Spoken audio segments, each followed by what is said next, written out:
I have prepared a new presentation. A few years ago, I created one called the 21 Rules of Bitcoin. This one's the 21 Truths of Bitcoin. And preparing for this, I asked myself, what is true today in the year 2025? And perhaps what are the truths that the mainstream world, the mainstream media, traditional investors, politicians, people that are just getting familiar with Bitcoin, with digital assets, what is it they don't know that seems very, very clear to me that I want to share? And so I've gathered my favorite 21 truths of Bitcoin today, and I'm going to start with the first. Bitcoin's an ideology. Freedom versus slavery, innovation versus stagnation, sovereignty versus dependency, property versus poverty. It's a very powerful ideology. It's spreading the entire world, and there would be no Bitcoin without the ideology. It's capitalism versus socialism. It's the individual versus the collective. It pops up throughout human history. We see these themes for the last thousands and thousands of years. You see these themes in the writings of the Austrian economists. You see these themes in the writings of Voltaire and the intellectuals of the 19th, the 18th, the 17th century. You even see these themes in the Constitution of the United States. The Founding Fathers had this ideology. And you'll see it echoing throughout Bitcoin. The second truth of Bitcoin is protocol. Satoshi created a protocol based on that ideology. The 21 million coins, the block sizes, the 10-minute centers, the SHA-256 hashing. It was an integrated protocol. It's not the only way you could have done it, you know. You could have base 10 math, but you could have base 2 math. You could have English as a protocol, but there's also French as a protocol. Bitcoin's a protocol for prosperity. It's a protocol for economic success, economic empowerment. And that protocol lives on in the software. Oftentimes people say, well, what about this quantum thing, or what about that technology thing? And the point that I make to them is that English language is a protocol. If you have to upgrade the software, you'll probably upgrade the software, keep the language. Base 10 math is a protocol. If you have to upgrade the software, rebuild the computer, you'll probably keep the base 10 math. Bitcoin is a protocol. You may change the hardware, you may change the software, you may change the nodes. The protocol is simple. A bunch of intelligent people everywhere in the world would like to keep their money forever.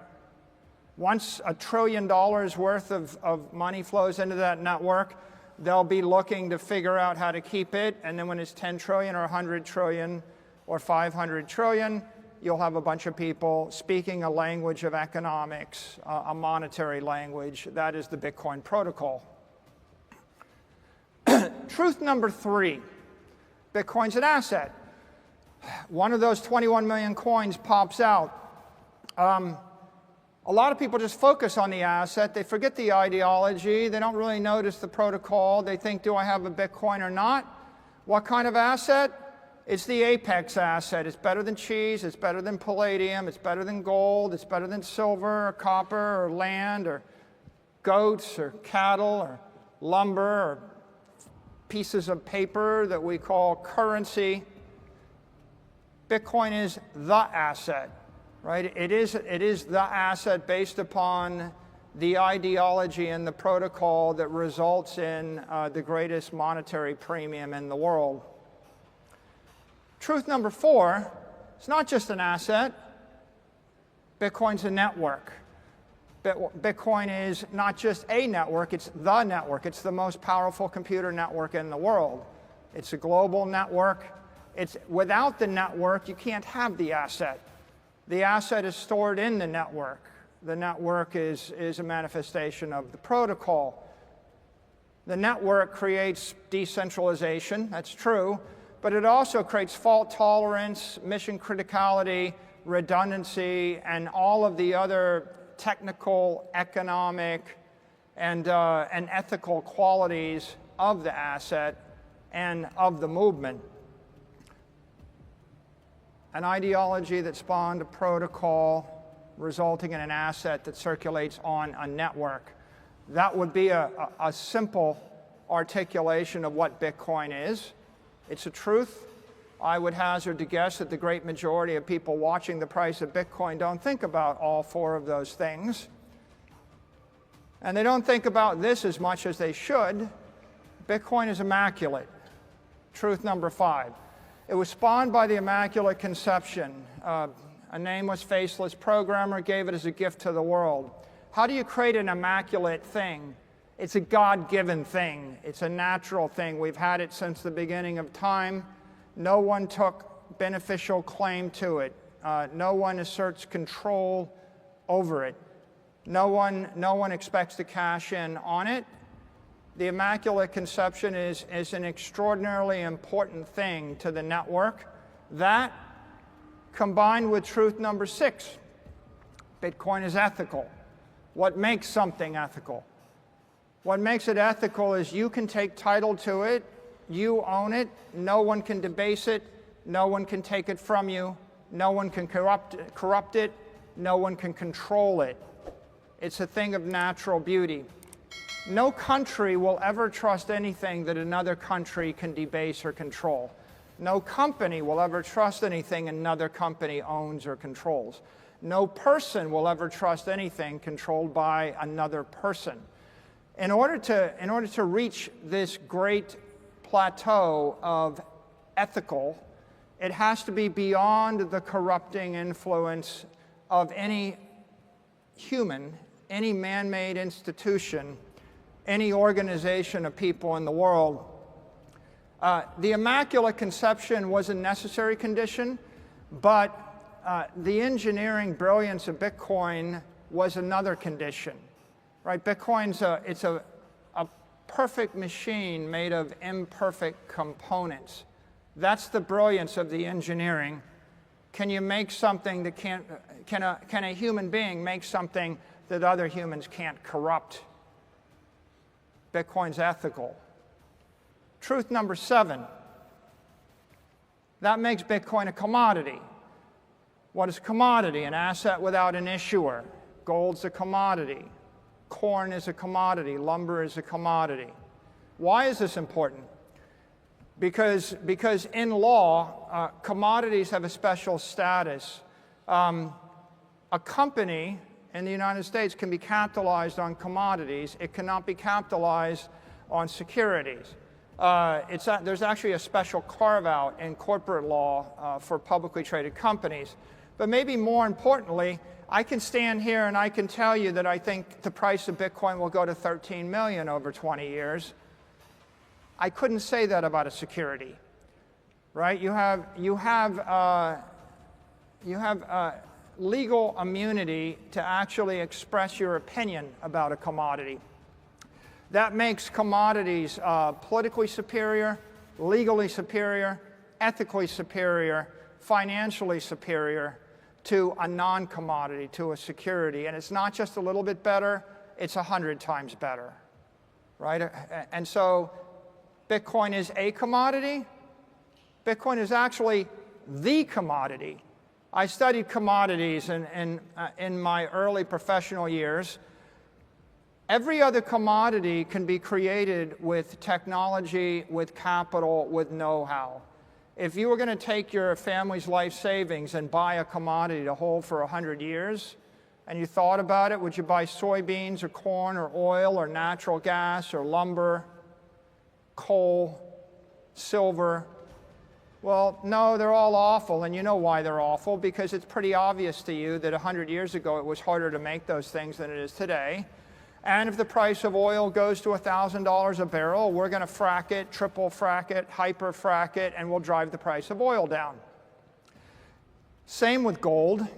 There's been hyperinflation in gold multiple times. You know, the California 49ers found gold We created so much gold that we crashed the economy of Europe. Every other commodity is going to actually explode in supply with technology and with price. That makes them all garbage investments for a long-term investor. They're in fact the worst possible investments as a long-term store of value. The king of them, gold, still underperforms the S&P index by a factor of 2 or more. So there's only one commodity in the history of the human race that wasn't a garbage investment. The one commodity is Bitcoin, right? A digital commodity. And let's talk a bit more about that. Why is it not garbage? Why is Bitcoin great? Bitcoin is a digital commodity. Every other commodity I can name is a physical commodity. Physical commodities are God-given, and anyone in the world can create them. Digital commodities were created by the brilliance of human beings in a fluke. You needed to have a brilliant engineer, Satoshi, give away this gift to the world. The world needed to embrace the gift. The protocol needed not to be defective. And after many, many years of not knowing whether it was something or nothing, it spontaneously monetized and came to life. It really is a miracle of the 21st century. Why is a digital commodity important? Well, you can vibrate a digital commodity 60 times a second on a computer. You can move a digital commodity at the speed of light. The AIs can decompose and recompose a digital commodity millions of times an hour, simultaneously moving it and distributing it all around the world at the speed of a computer. Can't do that with palladium. Can't do that with gold. There's no way Apple Computer's ever going to ship an upgrade that has multi-factor authentication on a physical commodity. It needs to be a digital commodity, and that's what makes Bitcoin special. Not only is it a digital commodity, it is the digital commodity. The most profound thing that happened is 2 weeks ago, the president signed into law via the executive order, Strategic Bitcoin Reserve. David Sachs said, Bitcoin is an asset without an issuer, spawned via an immaculate conception. It is decentralized. We recognize it as a store of value. It is our digital gold. You have the most powerful person in the world and members of the cabinet that are saying that it's the policy of the United States government that Bitcoin is the one digital commodity in the world. That's going to ripple.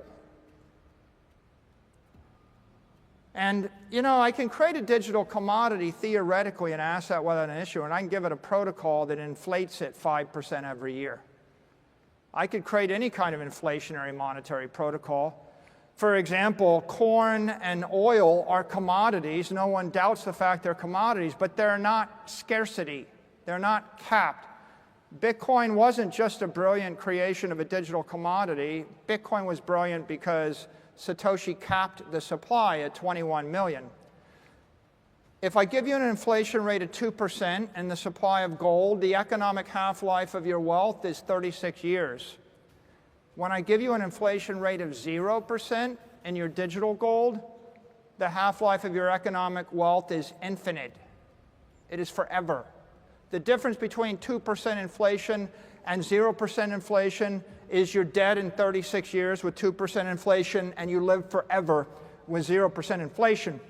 Next time someone tells you that it's just a little bit of inflation and the 2% doesn't matter, I just want you to think about that, the half-life of 36 years versus the half-life of 1 billion years.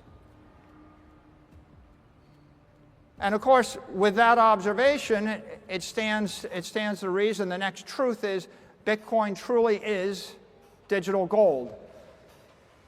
Gold, what does it represent? Gold represents money and wealth in the human race for 10,000 years. It represents prosperity. It represents the king commodity. It represents the most ethical, virtuous, technically sound money.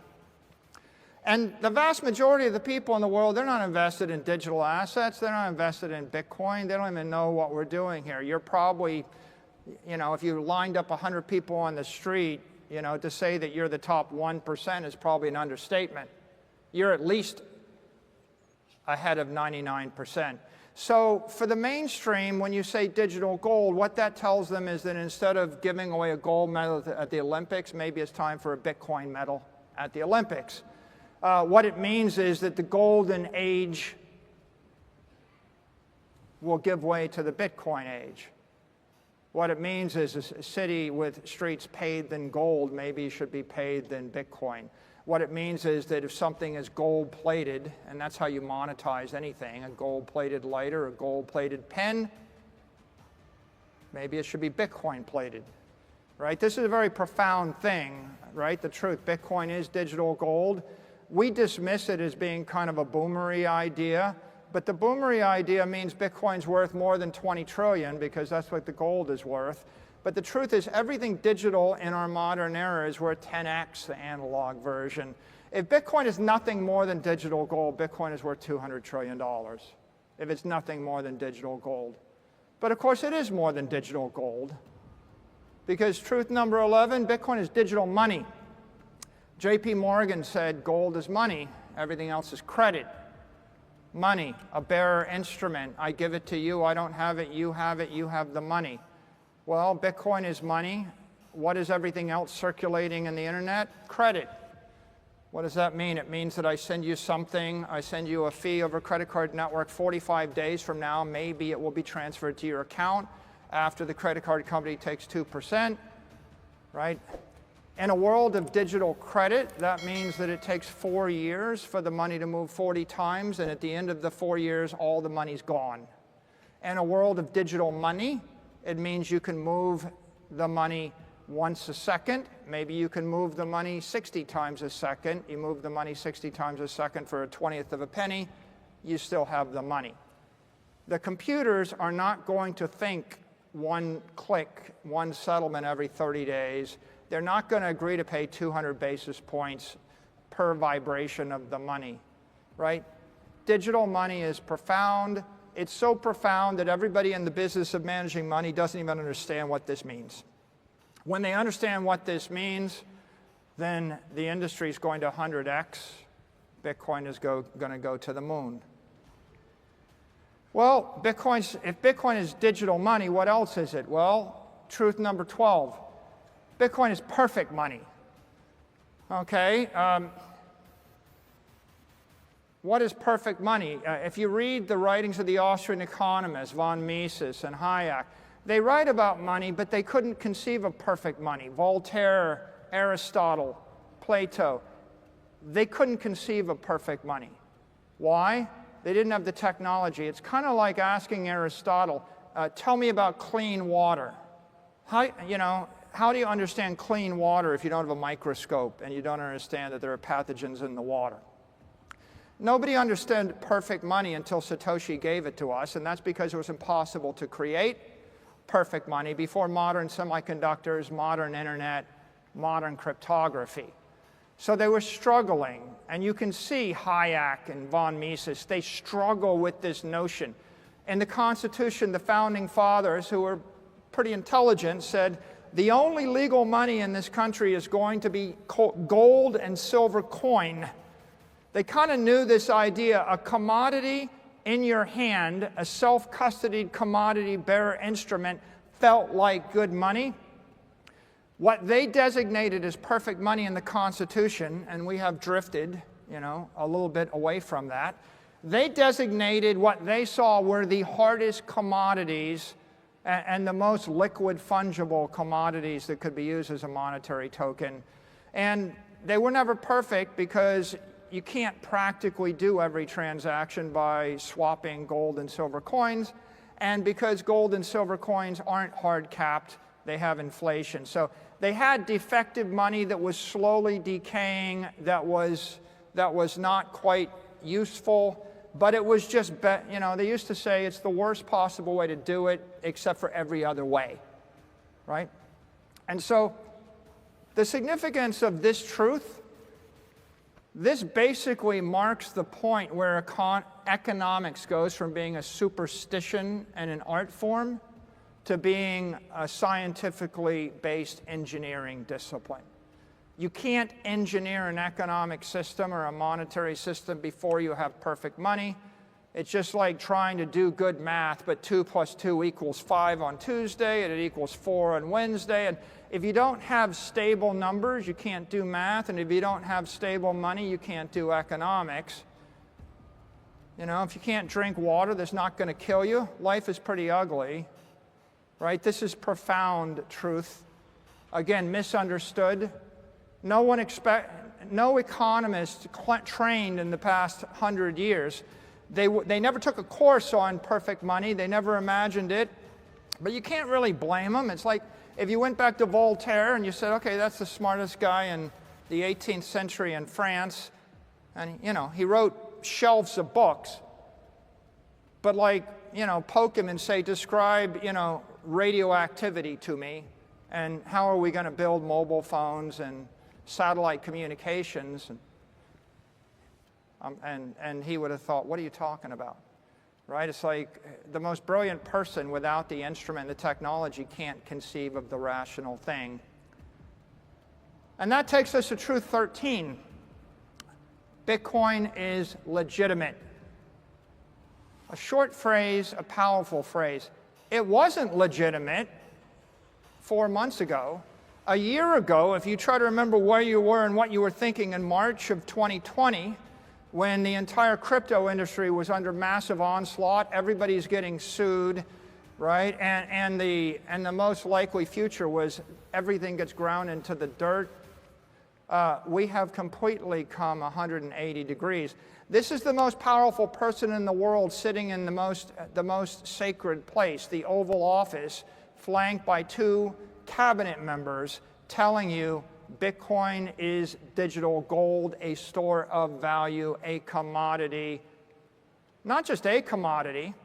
You know, if the U.S. seized 10,000 securities, all your artwork, all your houses, your planes, your trains, your automobiles, every currency, you know, everything of value, your diamonds, your gold brooches, your silver, they'd sell it.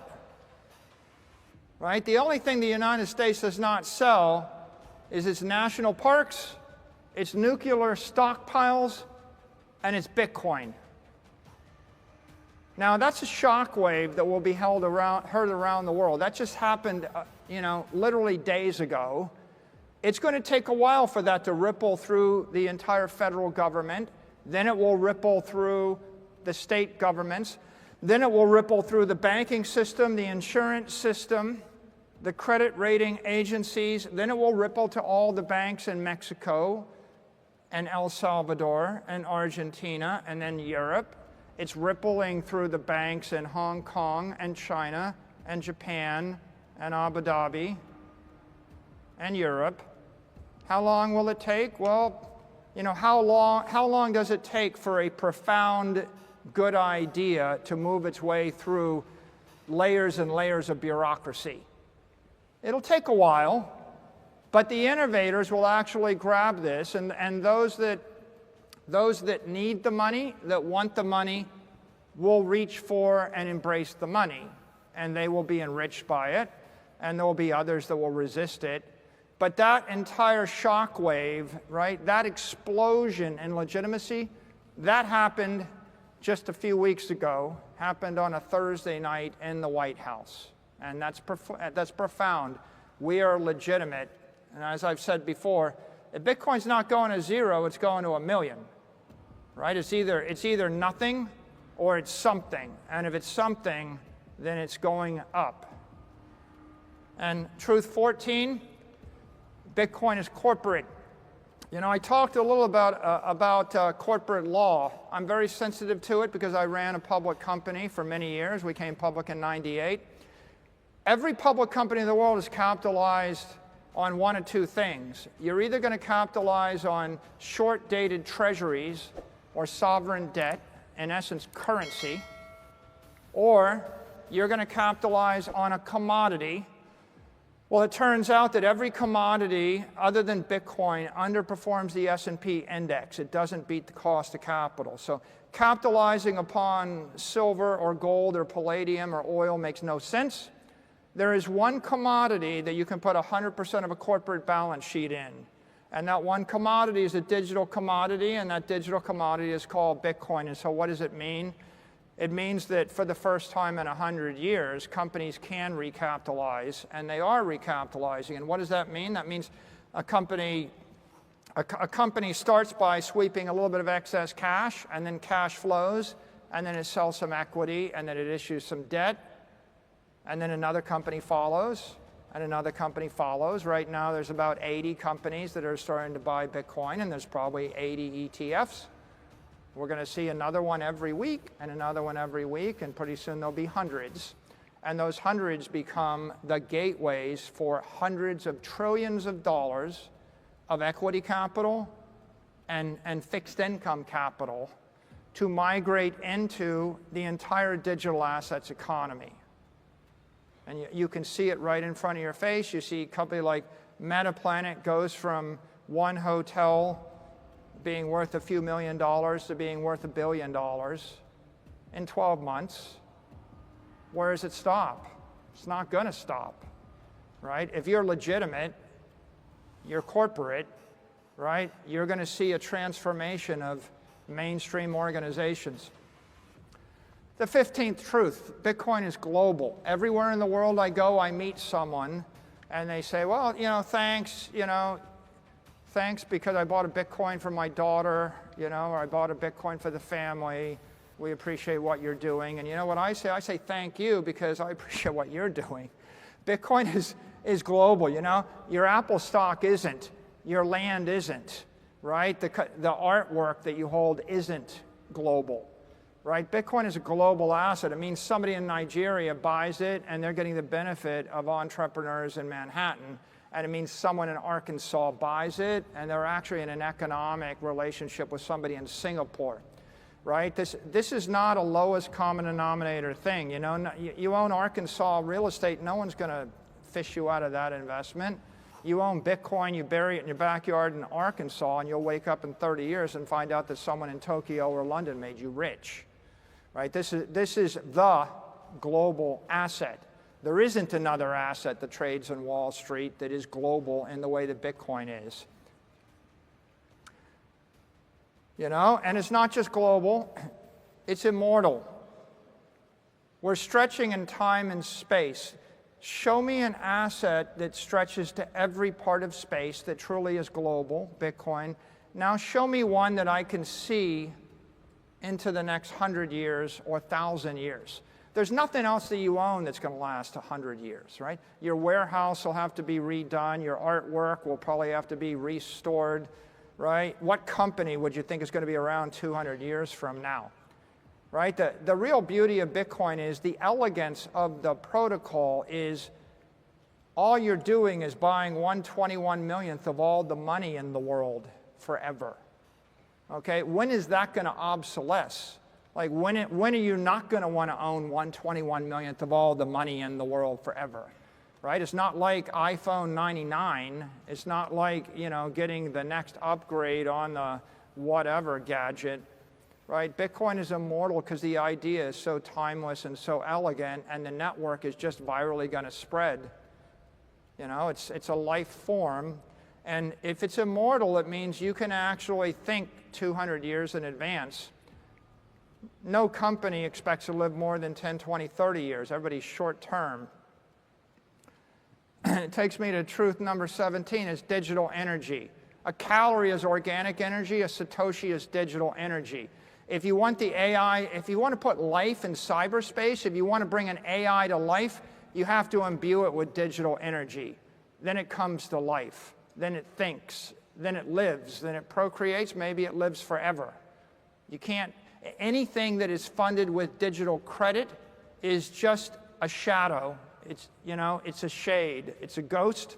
If you want something to be a true life form, you have to put real energy into it. I've said many times before, Bitcoin is a conservative asset. I give it to you. I don't have it. It implements conservation of energy in cyberspace, but the more important point is it's going to bring life to cyberspace. Truth 18. If it's digital energy, then Bitcoin's a digital energy network. How do you move energy from point A to point B? How do you vibrate energy? right? How do you do it in a rapid, at the speed of a computer rate? How do you bring the entire world into that relationship? You can't do it with a credit IOU, and certainly you're not shipping gold from New York to Tokyo in a second. Which takes us to truth number 19. If it's an energy network, Bitcoin is a digital economic system. How do you post $10 million for 5 minutes, with a company across the country and fetch it back? Vibration, how do I give it to someone, take it back in 18 seconds? How do I swap a capital asset for a currency asset? We see this in DeFi, right? I'm swapping Bitcoin for stablecoin for Bitcoin, but think more broadly, right? Think about a world of 1 billion robots talking to 1 billion AIs that are thinking at the speed of the computer, that want to actually transact millions and millions of times an hour in time and space. They're going to do it with a digital energy network. And that takes us to truth 20. If it's an energy network, I can reverse it. Bitcoin becomes a digital defense system. Bitcoin is the most powerful network. What's the unit of power? The exahash. If I actually place my cryptographic keys, my identity, my authentication behind that hash wall, behind that wall of digital energy, then I can secure a system, authenticate a system, defend a system, potentially even attack a system. You can't be a superpower if you lose control of your airspace. You can't be a superpower if you lose control of outer space. You can't be a superpower if you lose control of cyberspace. Control of the digital power network, the mining network, the hash network is control of the ability to move energy and capital from point A to point B. Control the network, control your destiny. Lose control of the network, you lose the ability to engage in digital commerce. Maybe you lose the ability to secure your cyber systems. It's a defense system. And with that, I'll end with my final truth, truth 21. Bitcoin is an emerging solar system. Everybody says it's a network, and then they go, yeah, I read something about Metcalfe's law. And Metcalfe's law is like knowing enough to hurt yourself. It's not a Metcalfean network. It's a Newtonian network. Bitcoin is an evolving network. Think a star system forming. There is matter, there is energy. It's the brightest thing in the financial universe. It's got a magnetic field. It is slurping energy, capital, into the magnetic field. There are objects in orbit. They're falling into orbit around it. All of you are in orbit around it to a certain extent. Every company, every country, every actor. It is getting more powerful. It will continue to get more powerful. It will continue to get brighter, right? A Metcalfean idea is like a little asteroid went past on the left and a white dwarf went past on the right, and they're both equal. Well, they're not equal. The white dwarf is going to suck the atmosphere off my planet, and the little asteroid is irrelevant. It's like a cute little shooting star. It made a little spark for me, right? This is not a little Metcalfean network. This is a network where when someone brings $1 billion to the network, it matters. When they bring 10 billion, it matters more. When they bring 100 billion, it matters more. The more capital, the more energy that flows in the network, the more powerful, the greater the gravitational field. Eventually, anyone in the orbit, right, has to adjust their trajectory in order to accommodate that gravitational field. You see this thing coming to life in front of you. It's going to have Newtonian dynamics, and it is an energy system emerging. And these are the 21 truths. Thank you for your time, and please go tell someone the truth about